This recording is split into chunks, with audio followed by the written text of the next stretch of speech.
같이 기도함으로 새벽기도 시작하겠습니다. 하나님, 하나님의 말씀, 그 말씀이 우리 가운데 우리의 목마름을 해결하고 우리의 어두운 밤 가운데 빛을 비추어주는 하나님의 등불이 되게 도와주옵소서. 예수님 이름 받들어 기도합니다. 아멘.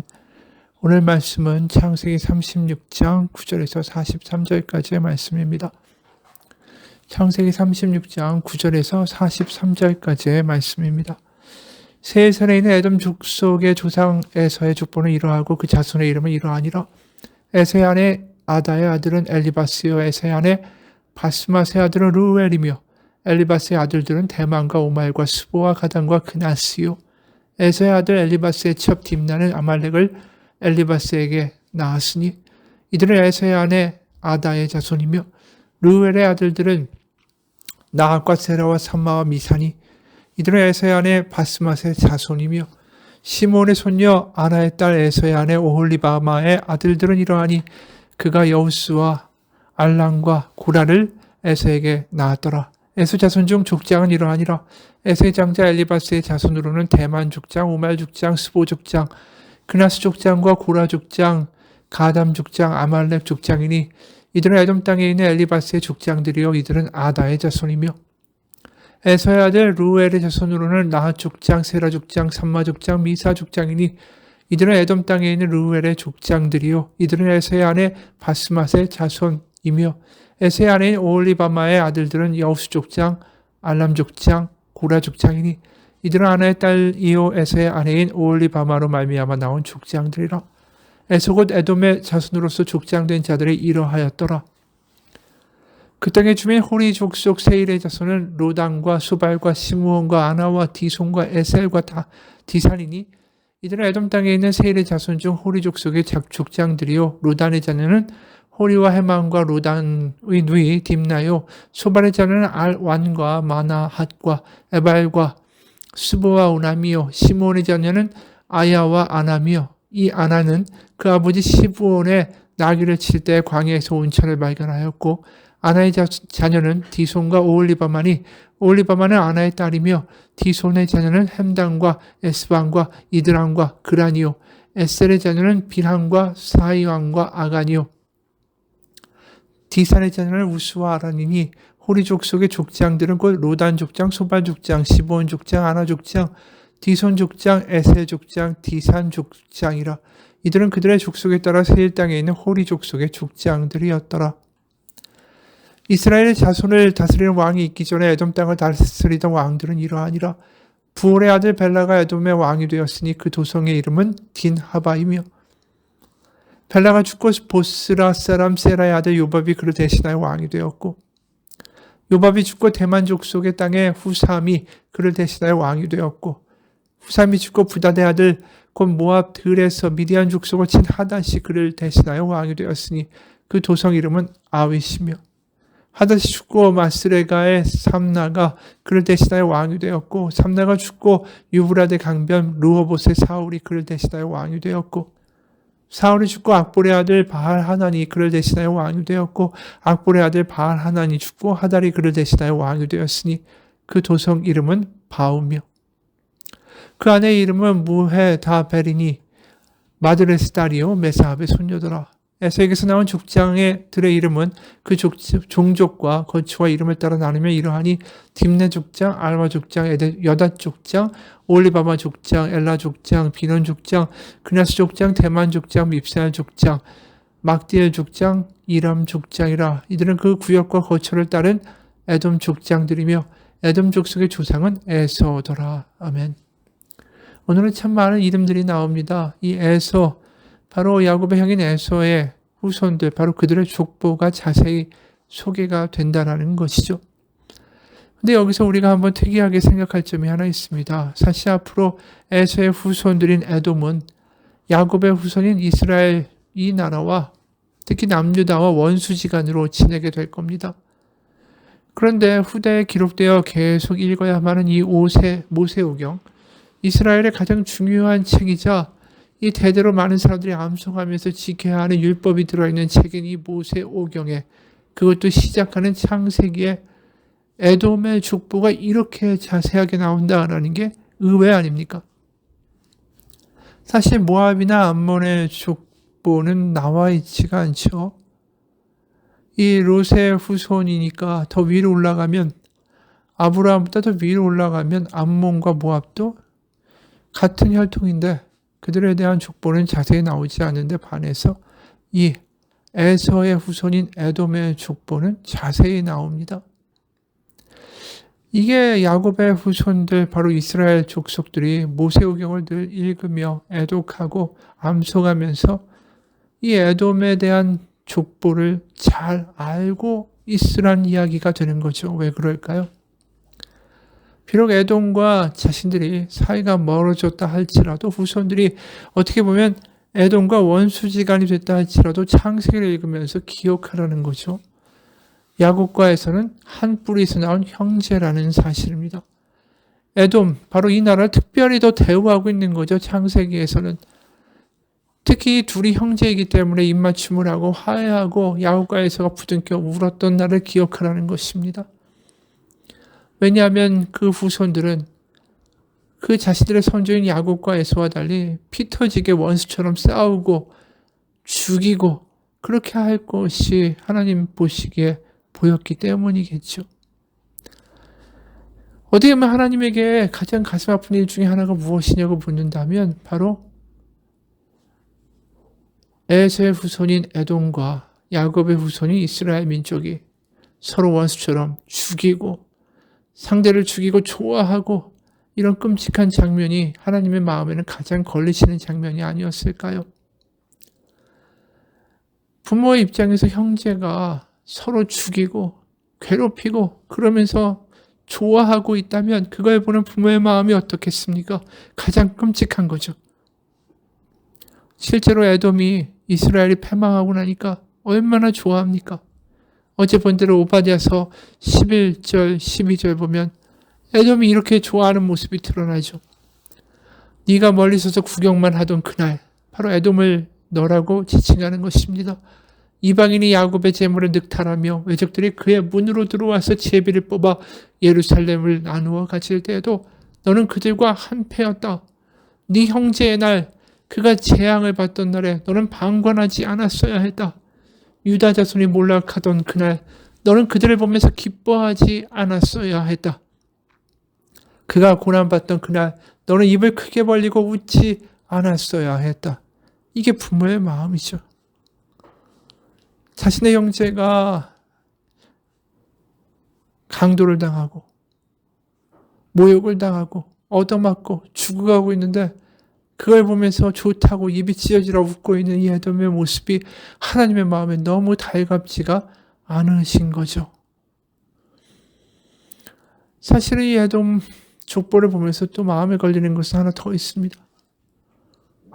에돔이 이렇게 나중에 이스라엘이 망가지는 걸 보면서 비웃었지만, 그리고 둘이 서로 간에 원수처럼 지내게 됐지만, 사실 원수가 된 데는 이스라엘의 죄가 더 크기도 하죠. 이스라엘이 바로 6개월이나 특히 군대장관, 다윗의 군대장관 요압은 에돔에 머물면서 그 남자들을 다 죽였으니까요.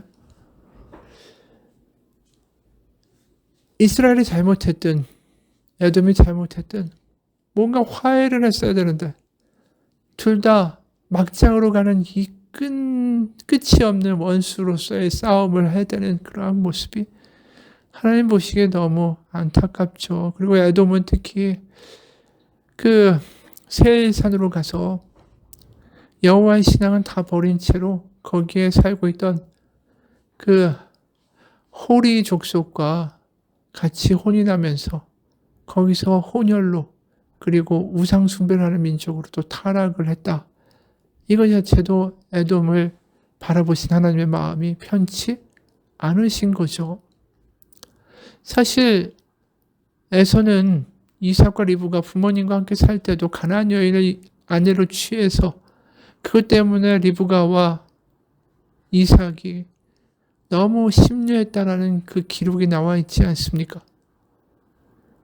그대로 또 하고 있는 거예요. 세일산에 가서 20절을 보면 그 땅의 주민 호리 족속의 세일의 자손은 누구다.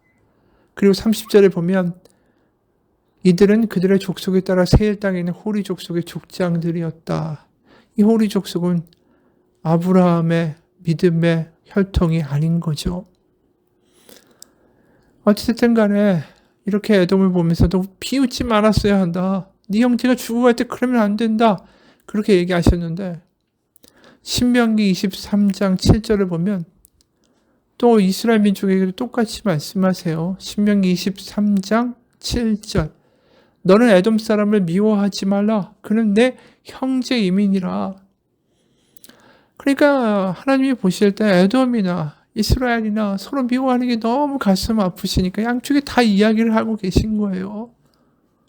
내 말을 들어라. 너희 미워하지 말아라. 너희 형제 아니냐. 그런데도 사실은 이들은 끝까지 싸웠죠. 사실 이러한 모습들을 보면서 우리는 생각합니다. 모세오경에 특히 이스라엘 입장에선 에서의 족보까지 쫙 다 나와 있고 또 신명기 23장 7절에는 너는 에돔 사람을 미워하지 말라. 그는 내 형제니라. 이 말씀을 사실 이스라엘이 먼저 잘 새겨서 들었으면 에돔과 그렇게 원수시가까지는 안 됐을 거예요. 창세기를 알고 있잖아요. 창세기 읽으면서 에서와 야곱이 어떻게 뜨겁게 화해를 했는지도 다 알고 있고 또 신명기에서 미워하지 말라고까지 이야기하셨는데 그게 들렸으면 그게 그들의 마음 가운데 말씀으로 무겁게 와닿았으면 에돔과 그렇게 원수지간이 되는 시초의 행동들을 사실 이스라엘도 버릴 수가 없었겠죠. 이스라엘도 하나님의 말씀을 어긴 거고 에돔도 하나님의 말씀이 들리지 않고 자기를 죽이고 괴롭히니까 똑같이 원수로서 대하면서 죽어라 싸우기만 한 거죠. 그런 모습을 보면서 하나님이 얼마나 마음이 아프시겠어요. 부모의 마음과 똑같죠. 그래서 아모스서 9장엔 이런 말씀이 나와요. 11절 12절 그날에 내가 다윗의 무너진 장막을 일으키고 그것들의 틈을 막으며 그 허물어진 것을 일으켜서 옛적과 같이 세우고 그들의 에돔의 남은 자와 내 이름으로 일컫는 만국을 기업으로 얻게 하리라. 이를 행하시는 여호와의 말씀이니라. 그러니까 완전히 망하죠. 남유다도. 그런데 다윗의 장막을 다시 일으키신대요. 다시 나라를 세워주시는데 거기에 에돔의 남은 자들과 함께하게 될 것이다. 바로 에돔과 이스라엘이 화해하게 된다는 거죠. 결국 하나가 되게 하시는 거 그게 하나님의 궁극적인 마음이에요. 당연한 거죠. 부모의 입장에서 형제들이 서로 화해하여 하나가 되는 것 그것만큼 원하시는 게 뭐가 있겠어요. 사실 그건 이방인과 유대인들의 사이에도 마찬가지죠. 유대인들이 얼마나 무시하고 이 불결하고 부정한 족속이라고 같이 밥도 안 먹고 무시했습니까? 그런데 에베소서를 보면 이방인과 유대인이 다 결국 하나님의 자녀이다라는 이야기를 하죠. 에베소서 보면 이런 말씀이 나와요. 이제는 전에 멀리 있던 너희가 그리스도 예수 안에서 그리스도의 피로 가까워졌느니라. 그는 우리의 화평이신지라 둘로 하나를 만드사 원수된 것 그 중간에 막힌 담을 자기 육체로 하시고 예수님이 오신 이유가 뭡니까? 화해하게 하기 위하여 에서와 야곱을 화해시키고 이방인과 유대인들을 화해시키고 바로 예수님이 오셔서 하신 일들은 결국은 눈에는 눈, 이에는 이로 죽어나 싸워가고 복수하던 우리의 싸움판을 멈추게 하셔서 하나 되게 하시기 위하여 이 땅에 오신 것이다. 이게 하나님의 마음이다. 그래서 그 싸움의 한복판에 예수님이 뛰어들어오셨다. 그리고 십자가에서 죽어주셨다. 바로 에서와 야곱을 화해시키고자 하신 하나님의 마음이 십자가에서도 그대로 드러났다라는 것이죠. 실제로 이런 놀라운 일들이 우리의 역사에서 일어납니다. 세계 1차 대전 당시에 1914년에 12월 달에 성탄절 휴전이 실제로 있었대요. 전쟁을 하고 있는데 독일군하고 연합군이 어떻게 군대가 서로 총을 쏘지도 않았고 전투를 멈췄고 그리고 중간지대에서 만나가지고 먹을 것을 나누고 농담도 하고 선물도 주고 심지어 축구 경기까지 했다라는 기록이 있습니다. 그 기록을 좀 잘 보면 성탄절 전까지 대치되면서 서로 끔찍한 이 사상자가 나는 전쟁을 치르고 있었어요. 누가 빨리 많이 죽일 수 있는가, 그걸 서로 다투는 끔찍한 전쟁이었죠. 그러다가 성탄절이 다가왔습니다. 양측이 모두 중간에 그 무인지대, 돌격하고 저쪽에서 돌격하면 또 총 쏘고, 그러니까 시체만 가득 쌓여있는 그 중간지대에 전사자들을 가져다가 우리가 매장해 주자. 그렇게 이제 하면서 합의를 했는데, 성탄절이 더 가까워지니까 더 놀라운 일이 벌어졌습니다. 독일군이 돌격해 들어오다가 자신들의 참호 근처에서 쓰러져 버린 영국군 부상병을 이 위험을 무릅쓰고 데려다가 치료를 해주는 일이 벌어지기 시작했어요. 성탄절이었기 때문이죠. 처음 있는 일이었어요. 그러면서 성탄 휴전이 되고 양쪽 진지에서 군인들이 이제 성탄절 성가, 찬송가를 부르잖아요. 근데 그 중에 하나가 참 반가운 신도여라는 찬양이었습니다.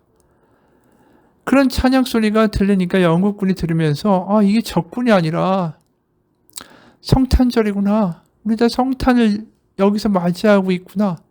그러면서 어느 순간 따라 부르기 시작했습니다. 적이었지만 같은 노래를 부르고 있는 거예요.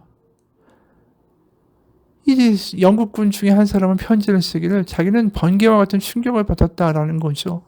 악마라고 생각하고 죽여야 된다라고 생각했는데 그게 아니라 나와 똑같이 찬송가를 부르는 기독교인이구나라는 생각이 들기 시작하니까 우리가 서로 죽여야 된다는 이 현실이 너무나도 슬펐고, 예수 그리스도를 믿는 자신들이 서로 미워한다는 게 너무 부끄럽다고 어머니한테 편지를 썼대요. 그 상황에서 독일군은 크리스마스 트리를 세워서 올렸습니다. 영국군은 이걸 보고 마치 극장 어두운 깜깜한 가운데 이 비상구를 가리키는 어떤 등이 켜진 것 같은 느낌을 받았다라는 거죠. 죽음이 판치는 전쟁터에서 뭔가 비상탈출구의 불빛이 바로 성탄절 트리로 보였다라는 거예요. 그러다 보니까 결국은 둘이 다 참호에서 양측이 나와서 시체를 수습하면서 농담하고 대화하고 축구 경기하고 악수하고, 이게 적이 아니라 몇 년 동안을 알고 지낸 친구 같은 친근함이 들기 시작했습니다. 마치 오랜만에 우연히 친구를 만나서 길을 멈추고 수다를 떠는 것처럼 대화를 나눈 거죠. 그 이후에는 위에서 아무리 명령을 해도 더 이상 총을 쏘기가 어려워진 거예요. 심지어 독일군은 영국군한테 이렇게 말했습니다. 진지에서 머리를 좀 낮추고 다니라고. 아니, 본국의 장교가 와서 사격하라고, 쏘지 않으면 널 죽이겠다고 하니까 쏘지 않을 수는 없지만 맞추고 싶지 않으니까 제발 진지 밖으로 나오지 말라고 애원했다라는 거예요. 그렇게 한참 동안을 서로 싸움을 못하니까 결국 독일이나 연합군 쪽에서 양쪽 진지를 지키던 군인들을 다 교체할 수밖에 없었다. 이게 신문 기사에 나왔던 내용이에요.